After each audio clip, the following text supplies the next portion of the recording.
विश्वजनपूजित सुप्रभातम् आराध्य देव चराचर विश्ववेद्या हे शम्भुपुत्र सुरवन्दित पादयुग्मा हे सोमसूर्य निज पावक पुण्यनेत्रा विघ्नेश विश्वजनपूजित सुप्रभातम् हे सिद्धिबुद्धि निज मानस राजहंसा अज्ञानछेदन सनातन साधुपोषा षट्चक्रवास सुरसेवित सुन्दरास्य विघ्नेश विश्वजनपूजित सुप्रभातम् कल्याणरूप जगदीश गणेश ईशा कैवल्यरूप रमणीय रमेश पूज्या हे भक्तवन्द्य भवनाश उमेश पुत्रा विघ्नेश विश्वजनपूजित सुप्रभातम् हे सत्त्वदेहयति लोकसुपूज्य मूर्ते हे दिव्यदेह महनीय गणाग्रगण्या हे विघ्नराज गणनीय सुरेश ईशा विघ्नेश विश्वजनपूजित सुप्रभातम् दिव्यातिदिव्य नवकोमलकल्पवृक्षा विश्वस्वरूप विभवोन्नत वेदमूर्ते हे एकदन्तै भवक्त्र सुभक्त पूज्या विघ्नेश विश्वजनपूजिता सुप्रभातम्।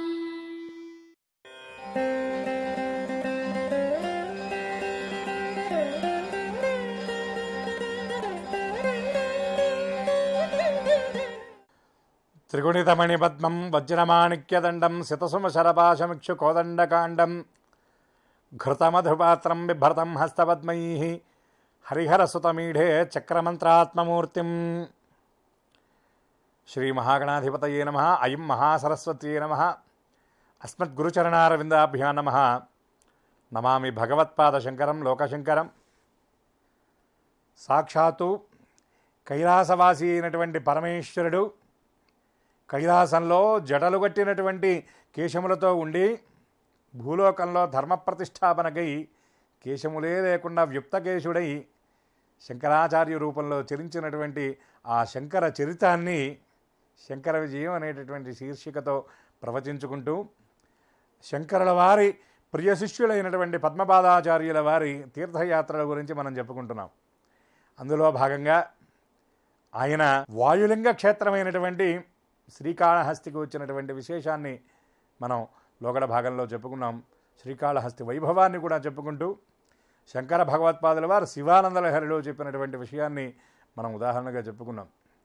మార్గావర్తిత పాదుకా పశుపతే రంగస్య కూర్చాయతే గండూషాంబు నిషేచనం హిమజలై దివ్యాభిషేకాయతే కించిద్భక్షత మాంసశేషకబళం నవ్యోపహారాయతే భక్తి కిం నకరోతి అహో వనచరో భక్తావతంసాయతే అన్నటువంటి ఆ శ్లోకాన్ని మనం చెప్పుకొని భక్తుడైనటువంటి పరమభక్తితో ఆ కన్నప్ప ఎట్లా ఆయన ఆ కాళహస్తీశ్వరుని ఆరాధించాడో మనం చెప్పుకున్నాం.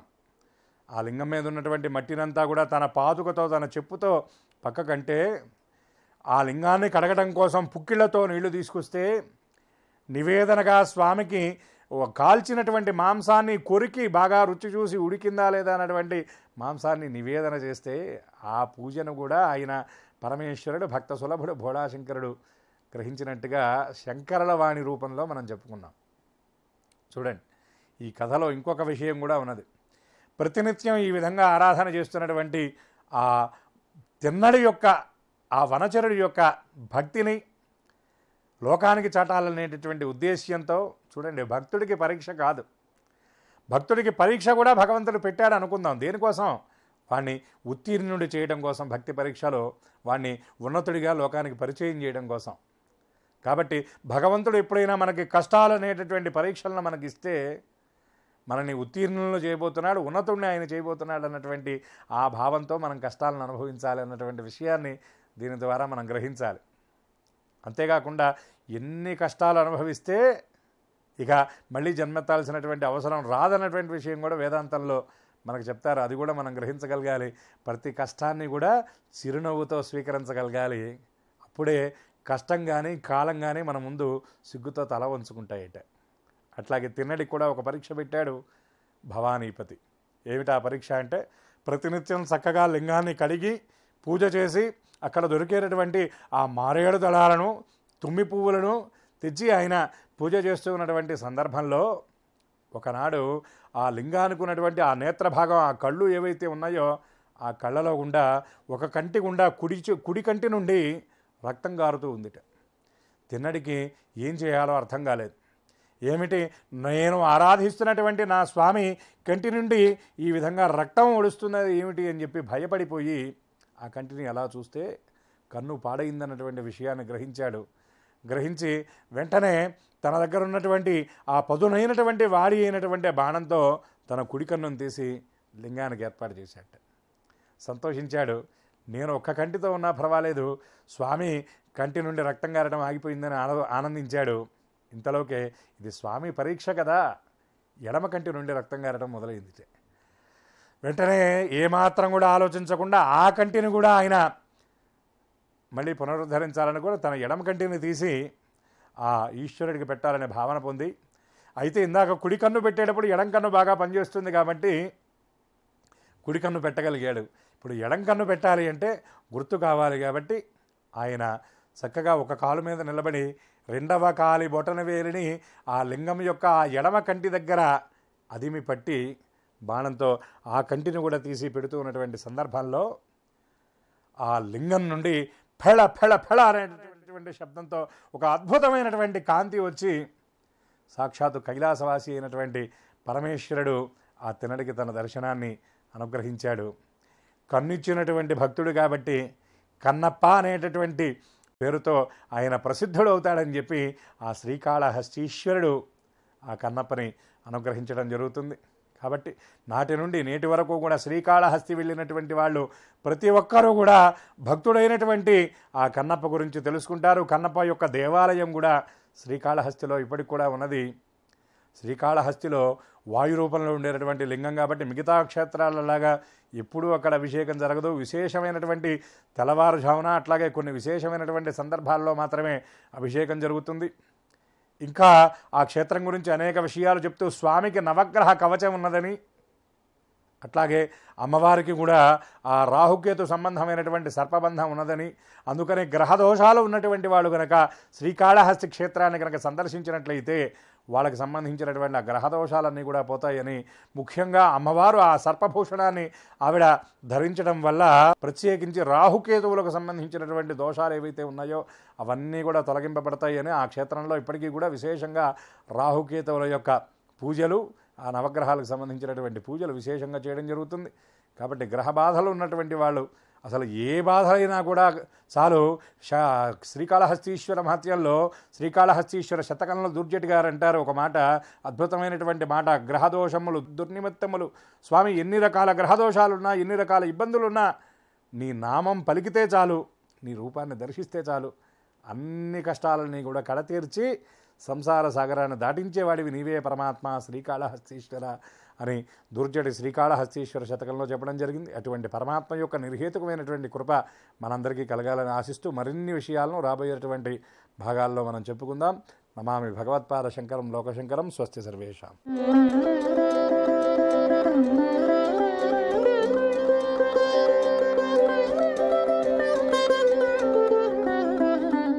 ఓం శ్రీకృష్ణ పరబ్రహ్మణే నమః. అమ్మవారు తను కనురెప్పపాటు కాలంలో ఈ సృష్టి లయములు చేస్తుంది అన్నటువంటిది గడిచినటువంటి భాగంలో మనం చెప్పుకున్నాం. ఎందుకంటే ఆ తల్లి విశాలాక్షి అని, అలాగే ఉన్మేష నిమిషోత్పన్న విపన్న భువనావలై నమః అంటే అర్థం ఏంటంటే ఆ కళ్ళు తెరుచుట ముయ్యుట లోపలే భువనాలని పాలిస్తుంది అని కదా దాని యొక్క భావం. అంటే అంతటా వ్యాపించినటువంటి తల్లి అనేది ఇక్కడ ఆ తల్లి యొక్క తత్వం మనకు ఇక్కడ అర్థమవుతుందన్నమాట. ఒకానొక సందర్భంలో ఆ తల్లి యొక్క అనుగ్రహం ఎట్లా ఉంటుంది, అమ్మ యొక్క అనుగ్రహం ఎట్లా ఉంటుంది అనేది ఒక గ్రామంలో ఒక భక్తుడు అమ్మ యొక్క భాగవతాన్ని అంటే దేవి భాగవతాన్ని బోధిస్తున్నాడట. చక్కగా బోధిస్తూ ఉన్నాడు ఆయన. అమ్మ యొక్క వైభవాన్ని అంతటిని బోధిస్తూ ఉన్నాడు ఆ భక్తుడు. ఆ వైభవానంతటిని అమ్మ యొక్క బోధిస్తూ ఉంటే ఆ సందర్భంలో గ్రామస్తులందరూ వచ్చి శ్రద్ధగా వింటున్నారు అమ్మ యొక్క వైభవాన్ని. అయితే అందులో ఆ గ్రామంలో ఒకే ఒక్క నాస్తికుడు ఉన్నాడు. వాడికి దేవుడు అంటే భక్తి విశ్వాసం ఏం లేదు. వాడు వచ్చి కాస్త గొడవ చేశాడు. ఎప్పుడు ఏం పని లేదా, ఆ దేవుడు అంటారు, అదంటారు, ఇదంటారు, ఎప్పుడు ఈ సత్సంగాలు ఇవన్నీ ఏంటి గందరగోళం అంటే, అప్పుడు ఆ భక్తులందరూ చూసి ఆ స్వామి దగ్గరికి వచ్చి, స్వామి స్వామి మీరు చక్కగా మంచి దేవీ భాగవతం చెప్తున్నారు, అమ్మ యొక్క లీలలు విశేషాలు అని చెప్తూ ఉన్నారు, కానీ వీడు మాత్రం నాస్తికుడు, మాకు చాలా ఇబ్బందిగా ఉంది, మా ఊర్లో ఒక్కడే నాస్తికుడు స్వామి, వీడిని కానీ మీరు భక్తుడిగా మార్చేశారనుకోండి ఇంకా మా గ్రామంలో నాస్తిక బెడదే ఉండదు, అందరం కలిసి చక్కగా భగవద్భజన చేసుకుంటాం అన్నారట. భక్తుడు ఆ స్వామి ఆలోచించి సరే వాడిని పిలవండి అన్నారు. వాడు వచ్చాడు. ఏంటి స్వామి అన్నాడు. ఏమంటావయ్యా అంటే దేవుడు లేడంటానన్నాడట నాస్తికుడు. భక్తుడు అన్నాడు, ఓహో దేవుడు లేడంటావా, నేను దేవుడు ఉన్నానంటానయ్యా అన్నాడు భక్తుడు. అయితే నాస్తికుడు అన్నాడు, లేదు నేను దేవుడు లేదు అంటాను. అయితే దేవుడు ఉన్నాడు అని నేను నిరూపిస్తానన్నాడట భక్తుడు.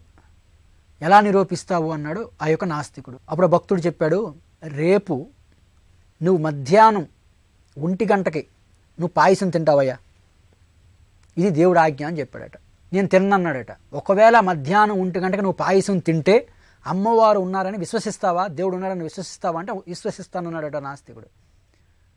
ఆ రాత్రి భాగవతం పూర్తయింది. అందరూ కూడా విశ్రాంతి తీసుకున్నారు. తెల్లవారింది. తెల్లవారిన తర్వాత ఆలోచించాడు నాస్తికుడు.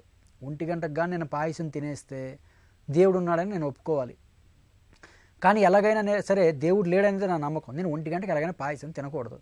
ఊర్లో ఉన్నాను అనుకో, ఊర్లో ఉంటే గ్రామస్తులు ఎవరైనా వచ్చి ఏదో 4 మాటలు చెప్పి బలవంతంగా తినిపించేయచ్చు నాకు. ఈ నాస్తికుడు ఏం చేశాడంటే మధ్యాహ్నం 12 గంటలకు బయలుదేరి నెమ్మదిగా ఒక పెద్ద అడవిలోకి వెళ్ళిపోయాడు ఆయన. ఆ వనానికి వెళ్ళిపోయి శుభ్రంగా 2 గంటల వరకు 3 గంటల వరకు ఉండి తిరిగి వచ్చేస్తాను. మరి ఈ లోపల నేను పాయసం తిన్నా కదా, ఎవరు బలవంతంగా పెట్టే వాళ్ళు కూడా ఉంటారు కదా అడవిలో. ఆ తర్వాత ఎలాగా నేను పాయసం తినలేదు కాబట్టి వచ్చి మరి రాత్రి సభ అవుతున్నప్పుడు సభ దగ్గరికి వచ్చి చూడవయ్యా నేను 1 గంటకు నేను పాయసం తినలేదు, దేవుడు లేడు అని నేను చెప్తాను, కాబట్టి నా వాదన బలపడుతుంది, నా వాదన గెలుస్తుంది అనుకున్నాడట ఈ యొక్క నాస్తికుడు.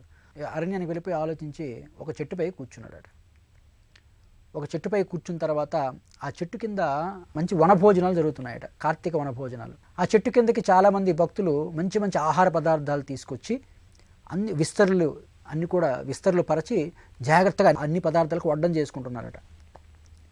ఆ మంచి చక్కనైనటువంటి చక్కెర పొంగలి, చక్కనైనటువంటి పాయసం, పప్పు, అన్నం, రసం, పెరుగు, రకరకాల కూరలు, వీటన్నిటితో అందరూ కూడా ఓ 10 మంది వచ్చున్నారు వనభోజనానికి. అదే చెట్టు కింద ఒక చాప పరుచుకొని వాటిపై ఒక విస్తరి పెట్టుకొని ఆ ఆకు పెట్టుకొని ఆకులో ఈ ఆహార పదార్థాలను వడ్డం చేసుకుంటున్నారట. అదే వడ్డన సమయానికట ఒక బందిపోటు దొంగలు ఆ గుర్రపు శబ్దాలు వినబడ్డాయి. బందిపోటు దొంగలు అటువైపుకి వస్తున్నారట. ఆ దొంగలను చూసి ఈ వనభోజనానికి వచ్చిన వాళ్ళందరూ భయపడ్డారు. ఎందుకంటే వీళ్ళ దగ్గర కొన్ని బంగారము, డబ్బులు ఇవన్నీ ఉన్నాయి. అంచేత వీళ్ళు భయపడ్డారు. భయపడి అప్పుడు ఏం చేశారంటే గబగబమని వాళ్ళని సర్దుకొని, వాళ్ళ సంచులను సర్దుకొని వాళ్ళు పారిపోయారు అక్కడ నుండి. కానీ ఇక్కడ అన్నము ఇదంతా వడ్డన చేస్తున్నారు కదా, ఇది విడిచిపెట్టేసి పారిపోయారు. పారిపోతే దొంగలు వచ్చారు.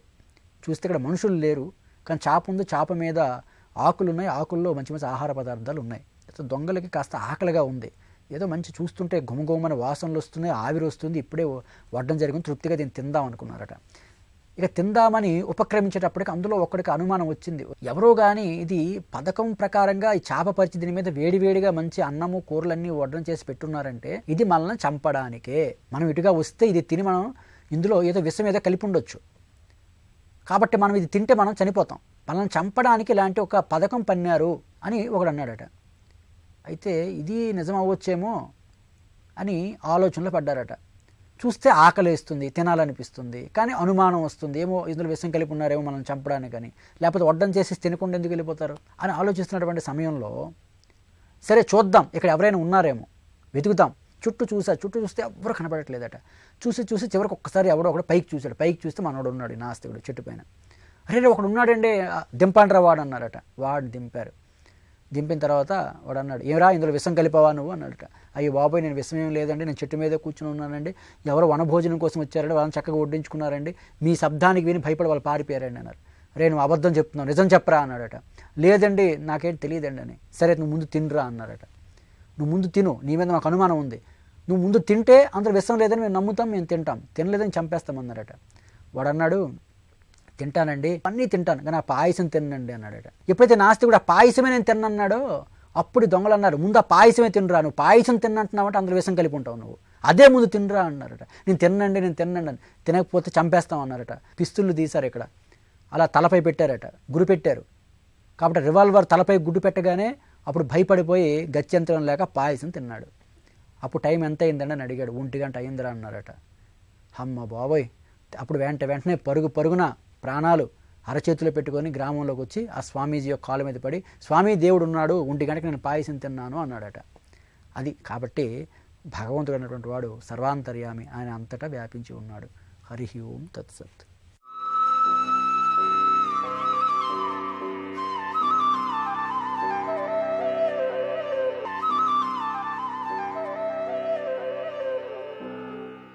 అజ్ఞానం జాహ్నవీ తీర్థం, విద్యాతీర్థం వివేకినాం, సర్వేషాం సుఖదం తీర్థం, భారతి తీర్థం ఆశ్రయే.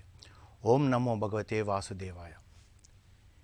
ఈ ధనుర్మాస వైభవంలో ఈరోజు 10వ రోజు, పాశురం 10 నొత్తుచ్చు వర్కం అని చెప్పి ఈ పాశురం ఆ గోదాదేవి మనకి ఏ విధంగా ఇస్తుందో ఒకసారి మనం చూస్తాం. ఈరోజు కూడా మళ్ళీ ఇంకొక గోపికని నిద్రలేపడానికి ఈ గోదా గోపికలు అందరూ వెళ్తున్నారంట. అయితే నేడు మేల్కొల్పబడుతున్న గోపిక కృష్ణుని పొరుగింటి పిల్లనంట. కృష్ణుడు పక్కనే ఉండేదంట.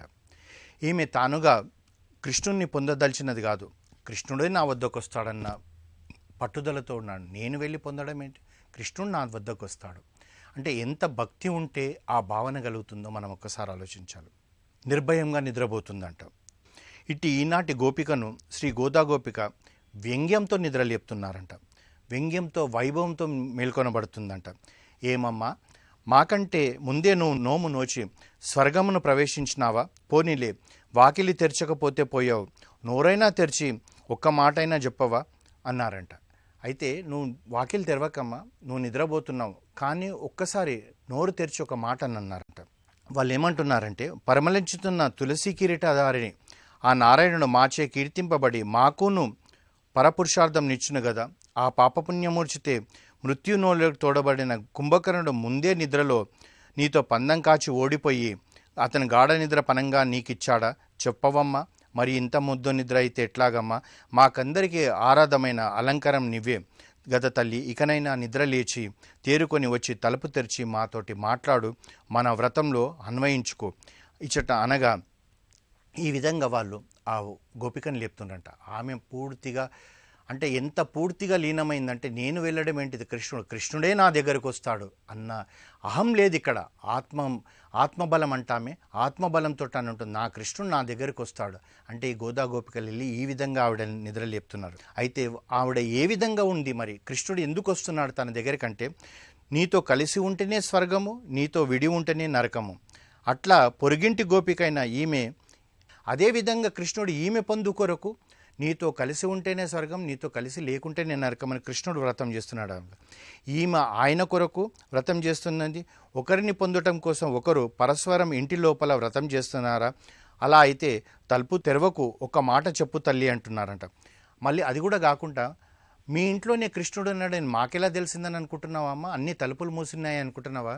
తల్లి, మాకు ఎలా తెలిసిందంటే, తులసి ధారణ కిరీటంతో ఉన్న ఆ తులసి యొక్క పరిమళం మాకు తెలుస్తుంది మీ ఇంట్లో కృష్ణుడు ఉన్నాడని చెప్పి ఈ గోదా గోపికలు అంటున్నారంట.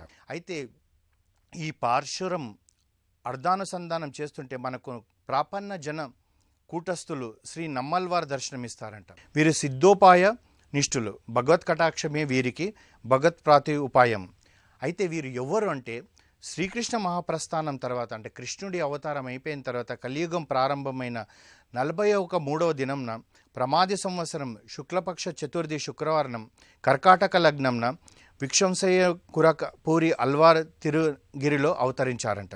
ఈ సాధారణ శిశువు స్తన్యపాదములు లేక ఏడవక కన్నులు తెరవక ఉండెనంట. పుట్టిన వెంటనే ఏడవడం లేదు, స్తన్యం కొరకు ఆలోచించడం లేదు, కన్నులు తెరవడం లేదు. లేక వరప్రసాదుడైన ఈ బిడ్డ విపరీత స్థితికి విచారించి ఆ తల్లిదండ్రులు ఆ శిశువును కురుకాపూరిలోని ఆలయంలో తీసుకువెళ్ళి దేవుడి ముఖమంటం నుంచినంట. వెంటనే ఆ శిష్యుడు అప్పుడు కన్నులు తెరిచి ప్రాకుచూ పోయి ఆలయ ప్రాకారంలో ఉన్న చింత చెట్టు పైకెక్కి చెట్టు త్వరలో పద్మాసనం వేసుకొని అచ్చట 16 సంవత్సరాలు ఆ బాలుడు జ్ఞానముద్రంతో మౌనంగా ఉండిపోయాడంట. అంటే ఒక చెట్టు త్వరలో 16 సంవత్సరాలు తపస్సు చేసిన జ్ఞానమూర్తి ఆ అల్వార్. అంటే ఆలోచించండి, వారి లోపల ఎంత శక్తి ఉంది ఆ కృష్ణుడు అనేది అని. దారక పోషక భోగ్యాలను భగవన్నామమే అవలించిన ఆహా మహాత్ముని చూచుటకు దివ్య దేశంలోనున్న అర్చమూర్తులందరూ వారు పరాభక్తి పరాజ్ఞాన పరమభక్తులు వీరికి కలగజేసిరి. ప్రీతితో నిరంతరం ధ్యానం భక్తి, హృదయంలో పరమాత్మ దర్శన సమానంగా భాషించుట పరభక్తి. భగవంతుని పర్వతం నిరంగి ఆయన కళ్యాణ గుణమును చేయుచు ఆయనకు ప్రవృత్తి చేయటే పరజ్ఞానం. భగవంతునితో ఎడబాటు కలుగునేమన్న వ్యాహం చెందుటే పరమభక్తి. అంటే అనుక్షణం ఆ పరమాత్ముడి గురించి ఆలోచించాలి. ఒక్క క్షణం నేను పరమాత్ముడిని ఆలోచించకపోతే మాకు ఏమైపోతుందంటే నిరంతర ధ్యానం ఎడబాటు కలిగిపోతుందేమో, స్వామి వెళ్ళిపోతాడేమో అన్న భావనతోటి అనుక్షణం ఆ పరమాత్ముడి గురించి ఆలోచించాలని. ఆయనకు ప్రవృత్తి చేటే ప్రజ్ఞానం. భగవంతునితో ఎడబాటు కలుగునేమో అని వ్యామోహం చెందుటనే పరమభక్తి అంట. ఇవి వారికి కలిగాయి. అప్పుడు వారు వారికి దర్శనమిచ్చి అర్చమూర్తులందరినీ స్తుతించి వారిని ఆనందింపజేయగా ఈ అల్వార్కు నమ్మల్వార్ మా అల్వార్ అని పిలిచి ఆనందించారంట. ఇట్లా శ్రీ నమ్మల్వార్ భగవంతుణ్ణి తన మనసున ప్రత్యక్ష సమానంగా అనుభవించగా ఆ దివ్య అనుభవం హృదయంలో నిముణక ప్రభావమై వ్యాఘ్రరూపం వెలగబడి 4 దివ్య ప్రబంధాలైనాయంట. అవి తిరువరత్తురం, తిరువాశిరియం, పెరియ తిరువన్నాంది, తిరువాలయ మోలి అనే ఋగ్వేద, యజుర్వేద, అధర్ణవేద, సామవేద పండిత లోకంకు ప్రసిద్ధించినట. వీరు రాసిన ఈ యొక్క తిరువత్వం, తిరువాశికరం, పెరియ తిరువరందాది, తిరువాయిల్ అంటే ఈ 4 వేదాలే ఈ రూపంలో మనకు అందించాడంట. నేడు ఆలయాలలో మనం బాగా గుర్తుపెట్టుకోవాల్సింది ఏమంటే, నేడు ఆలయాలలో భక్తులు తీర్థం తీసుకున్న తర్వాత తల వంచి శిరములపైన పెడుతున్న షటారి శ్రీ నమ్మాల్వారి శిరస్సుపై నుంచిన శ్రీపాదములే. ఆ శ్రీహరి పాదాలే శరణ్యమన్న పవిత్ర భావనతో మనల్ని ఉద్ధరిస్తున్నాయంట. ఆ శ్రీహరే తన పాదాలను ఆ రోజు నమ్మల్వారి పైన పెట్టాడు, ఈరోజు నా పైన పెడుతున్నాడన్న భావనతోటి భక్తితో మనం ఉండాలి. ఇట్లా ఈరోజు శ్రీ గోదా గోపికలు ఉపనిష్ఠులైన ఒక గోపికను నమ్మాల్వారును లేపి మనకు దర్శింపజేశారు. అంటే మనం ఎంత పవిత్రులమైనమో ఈరోజు ఈ 10వ రోజు మనకు అర్థమవుతుంది. ఓం నమో గోదాదేవే నమః.